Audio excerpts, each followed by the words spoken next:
Hi, and welcome to Danny After Dark. If you're new here, make sure to like and subscribe so you don't miss a notification or a new episode.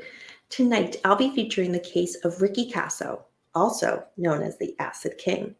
So let's go ahead and find out more. Let's go ahead and dive on in. Ricky Kasso was born in March of 1967. He was the son of a local high school history teacher and football coach at an affluent Cold Spring Harbor High School. He had three sisters. Ricky ran away from home as a young teen and ended up living on the streets of suburban Long Island. He would sleep in parks or in cars, garages, or even houses of friends. He took drugs often, mainly marijuana, LSD, PCP, and mescaline. He also dealt drugs and dabbled in the occult and in Satanism. He was a member of a loosely organized cult at Northport High School called Knights of the Black Circle. They held satanic ceremonies, mostly in Northport. Ricky expressed to his friends his great interest in Anton LaVey's book, The Satanic Bible. On at least one occasion, Ricky's parents admitted him to the South Oaks Psychiatric Hospital in Amityville, New York, for drug rehabilitation and for psychiatric care. Ricky was arrested for grave robbing. What he did was he took the skull of a human and other objects from a cemetery. About a month after this, Ricky contracted pneumonia and had to be hospitalized. While he was in the hospital, his parents tried to convince the doctors to commit him for an involuntary psychiatric care. However, the conclusion of the psychiatrists was that although Ricky exhibited antisocial behavior, he was neither psychotic nor a violent danger. So Ricky was released from the hospital after he recovered from pneumonia. June 16th, 1984. Ricky, along with Jimmy Triano, Albert Quinones, and Gary Lauwers, all teenagers, went to the Aztecia Woods in Northport, Long Island. They were all high on mescaline. It was there where Ricky murdered Gary. Gary was only 17 years old. But why did this murder even take place at all? A few months earlier, there was a conflict between Ricky and Gary. Gary had stolen 10 bags of angel dust from Ricky's jacket while he was passed out at a party. Ricky confronted Gary about this. Gary gave him back 5 of the 10 bags, and he promised to pay $50 for the 5 bags that he had used. However, he had failed to pay the money back, and Ricky had beat him on 4 separate occasions. On the night of the murder, Ricky had invited Gary along, saying he was ready to just forgive the incident and he wanted to be friends. After taking several hits of mescaline, the teens started a small fire in the woods. There, they used Gary's socks and the sleeves from his denim jacket as kindling for the wet firewood. Ricky suggested that they use some of Gary's hair in the fire. Ricky then fought with Gary, biting him on the neck and even stabbing him in the chest. Ricky continued this assault for over several hours.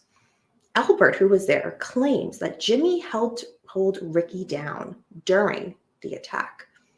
Gary is estimated has been stabbed between 17 and 36 times. He incurred burns and had his eyeballs gouged. His face was severely disfigured from the attack. In fact, during the attack, Ricky demanded Gary say that he loved Satan.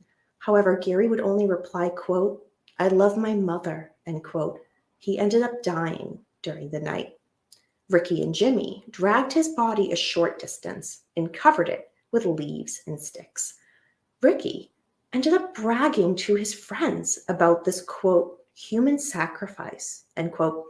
He told several people that he murdered because a black crow brought him a message from Satan telling him to do so. He even brought several teenagers to go see Gary's decomposing body because they just didn't believe him. This was because Gary would often take off without warning. In fact, none of his parents or friends notified the police that Gary was even missing. Out of all the people who were told about the murder, and went to see Gary's decomposing body. No one said a word of the killing to the police, to parents, or any other authorities. July 1st, 1984. After 2 weeks, the murder was finally reported to the police by a girl who had overheard some other girls talking about the murder. She made the anonymous call. July 4th, 1984. Police recovered the decomposing and mutilated body of Gary Lauwers. The police focused their investigation on Ricky Kasso and Jimmy Triano. Both were high school dropouts and no drug users who lived on the streets. Jimmy had a record for burglary arrests. Ricky's most recent arrest was a charge of grave robbing. He dug up the 19th century grave and stole a skull and had intended to use that for a satanic ritual. July 5th, 1984.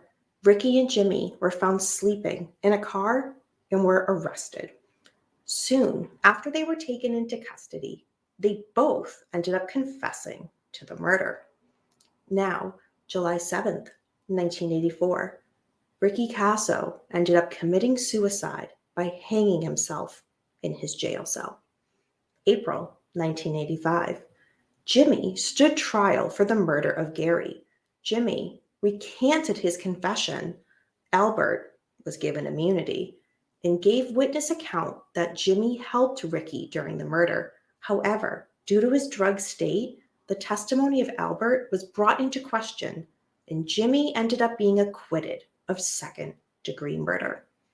In 1991, Ricky's father ended up committing suicide as well. And that is the case of Ricky Casso. Do you have any questions or comments on the case? Leave it down below. Let's be interactive. Do you have a suggestion for a case that you'd like me to cover? Well, leave it down below. You may see it featured in an upcoming episode. Until next time, remember, we don't live in darkness. Darkness lives in us.